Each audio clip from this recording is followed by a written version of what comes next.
Hey YouTube, Jedi Fuka here, and in this video I want to start going over some of my dungeon teams. I'm running everything on stage 9, full auto for all my dungeons, so I want to start showing those teams and some of the skill timings I'm using. For this one, we're going to be going over Grave of Curse. So this is the team I'm currently using. We're using Dane, Furbath.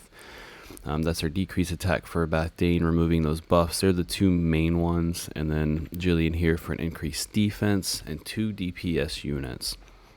Now for this team, and for you guys who haven't used a dollar pack, I highly recommend trying to pick up a Furbath or a Dane.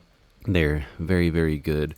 For this team, I think Dane is probably the one staple that for an epic you absolutely really need to get him for this dungeon, because he's going to help you out a lot with this buff removal. He has this where he dispels 2 buffs from the enemies. So he's going to be taking off both buffs off the boss. He's kind of my main guy for this. And I use the crown on him to get that decreased defense on the boss. Furbath here is giving us some heals. He's also doing a decrease attack. I do have his skill haste up so that he can try to compete with the boss a bit. Now, whenever you guys are building up your characters, remember that you can combine these epic pieces with legendary pieces to try to get that extra skill haste. You could also use troll gear. I haven't remade this team in a while, so I'm still using gear from a few weeks ago, so I could probably update them to get better stats, but this is what we're running with right now. Now for the next one, Jillian here, she does have a replacement. If you guys don't have her, I know she's legendary, super hard to get, and I'm gonna have people telling me how this is not a free-to-play team because of that, but she's replaceable. I will run into the champions here, and I actually want to show you the best one to replace her with is going to be a rare, who everyone should have by now. If you've been playing since the beginning of the season, you'll probably have all the rares, or at least you should have close to all of them. But Quarion here is a great replacement for her. He literally does the same thing, just not quite as powerful, but it still works even for stage 9. So for season 0, this is actually who I used in this spot.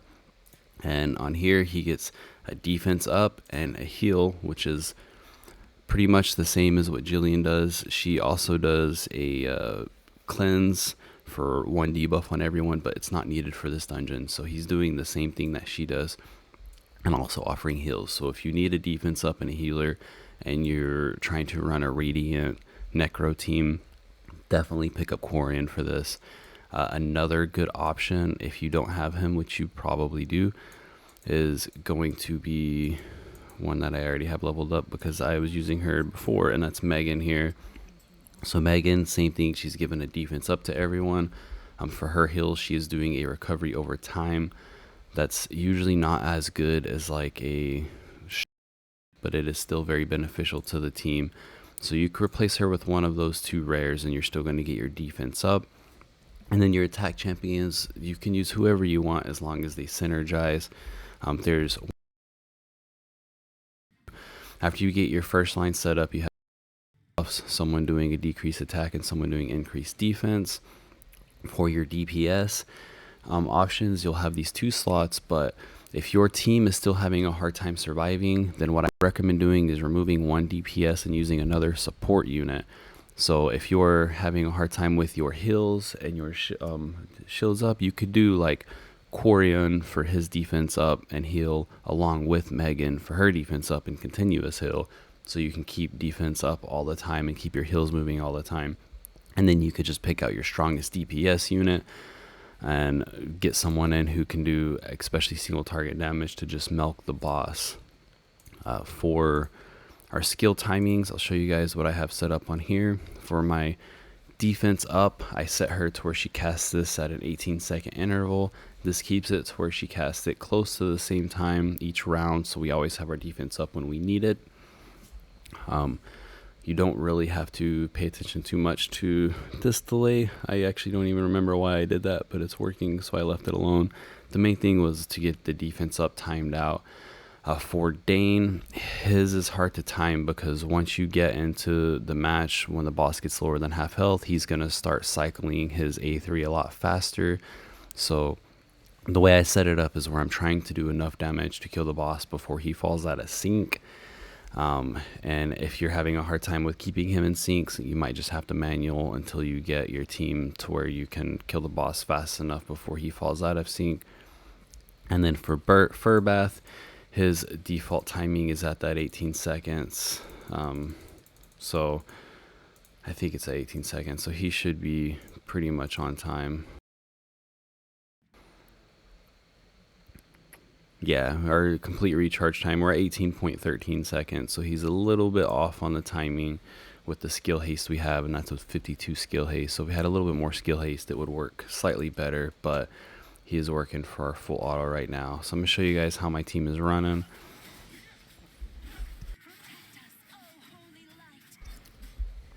So basically you'll see Furbath does that decrease attack for the high decrease attack. Dane is going to remove everything. We have defense up coming in from Jillian. So on my timing, the reason why I slowed down my DPS is because I was getting that defense down up with Furbath, and then I had my DPS unit hitting right after. So I slowed his initial down to be slower than Furbath so that I could get that moving along with it.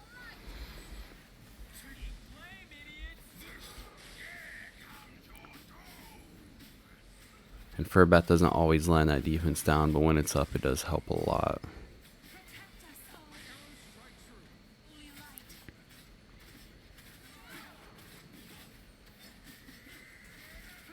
Now for your defense or your DPS units, you can replace them with just about anyone. You don't have to have these two legendaries. I know most of you playing the game have been pulling some of your dice, so you probably have at least one legendary DPS unit. If not, there are tons of epic DPSs that'll fill those roles just fine. Voresh is another really good one for this dungeon. He does a lot of damage, gets you the utility heal, and also can help block those buffs that are coming up on the boss. So if you guys have him or use your little dollar box to get him, he's a good option for that as well.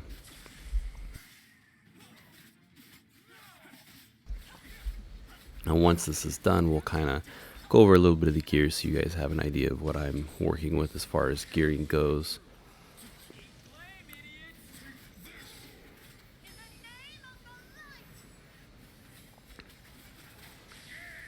Now usually what will happen for me is right here towards the end, you'll see Dane falls out of sync and he'll end up missing this one, I think, or maybe it's the next one. Yeah, he's going to do it too early, so the boss is going to get a really hard hit on us, but we get his health.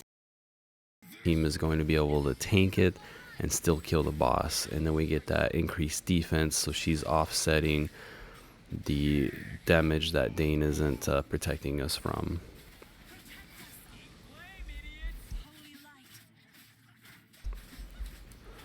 So ideally for my team is if I could get slightly more damage and kill him right before that end turn. Every now and then that final hit right there will kill Dane, but I'll still be able to kill him before the round is up, so it works out just fine.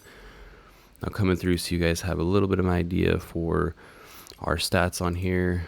First of all, we are getting the Lightning Radiant on here, so they're the ones who are getting my bonus, not my tanks. So I'm giving my bonus to my DPS. Remember, for your accuracy, you need 220 accuracy. So for my Furbath here, we have way more than enough accuracy.